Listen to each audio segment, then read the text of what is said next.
Trial by ordeal, God's judgment. They said justice belonged to God.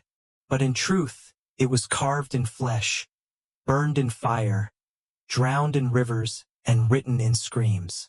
When men could not decide guilt or innocence, when accusations rose louder than reason, they turned to the judgment of heaven itself, the trial by ordeal. The priests swore that God would protect the innocent and expose the guilty. Yet in the dim light of the Middle Ages, the only truth was agony. The ordeal of fire was the most feared. The accused stood before the altar, hands trembling as the priest blessed the flames. A red-hot iron bar, glowing like the devil's tongue, was placed in their palms. They were commanded to walk 3 paces, clutching the searing metal, the scent of burning flesh filling the air. If their wounds healed clean in days to come, they were declared innocent. If they festered, they were guilty, condemned to death. Few hands ever healed clean. Others faced the ordeal of water.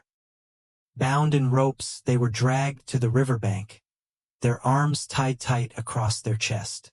The priest blessed the waters, declaring that the guilty would float, rejected by nature itself, while the innocent would sink into the depths. With prayers on their lips and terror in their eyes, the accused were hurled into the black water. Many floated, thrashing, declared guilty and hauled to the gallows.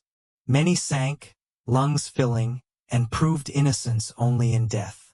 There was the ordeal of the cauldron, a test fit for demons. A great pot of water was set to boil, bubbling over fire and smoke. Into its depths a ring or a stone was thrown. The accused was forced to plunge his hand into the seething water, retrieving the object as the skin blistered and peeled away. Bandages were wrapped, sealed by the priest's blessing. Days later the wounds were uncovered. If the flesh festered, it was guilt. If it healed, it was innocence. The truth was that both led to suffering.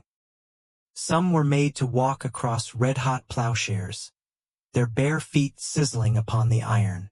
Others were forced to swallow holy bread and cheese, believed to choke the guilty as God's hand tightened their throat. Still others faced the single combat of trial by battle, where guilt or innocence was decided not by truth, but by the strength of an arm, the sharpness of a sword. The rituals were wrapped in prayer. Priests sprinkled holy water, chanted psalms, and declared that heaven watched. But all who witnessed knew that it was not God's judgment at work.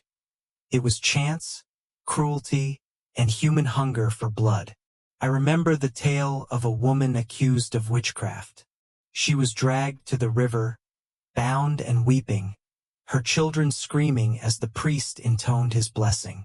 They cast her into the water. She floated, thrashing, the ropes biting into her skin. The crowd jeered, "Guilty." They dragged her from the river only to string her from the gallows. Had she sunk, she would have drowned, her innocence found only in death. Another man, accused of theft, was forced to grip the hot iron. His flesh sizzled, the stench rising as he staggered across the stones. Days later, when his hand blackened and rotted, the priest declared him guilty. They hanged him by the roadside, his body swaying as carrion birds circled overhead. This was justice in the age of faith, a justice that did not heal but burned, a justice that drowned, that choked, that tore men limb from limb, a justice where innocence was as deadly as guilt. And yet the people believed. They whispered that God's eye was in the fire, that his will was in the river's depths. They knelt and prayed as loved ones were destroyed, convinced that truth had been served.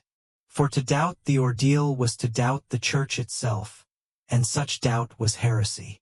In time the ordeals faded. Kings and councils decreed them barbarous. Priests grew uneasy, and the fires burned less often. But the memory remained, of glowing iron, of boiling cauldrons, of ropes cutting into flesh. memory of a time when men placed their fate not in truth nor mercy, but in the savage hands of God's judgment. The ordeal was no trial. It was punishment disguised as faith, cruelty dressed in holy robes. And it left behind a truth no prayer could hide. That in the Middle Ages, justice was written in blood.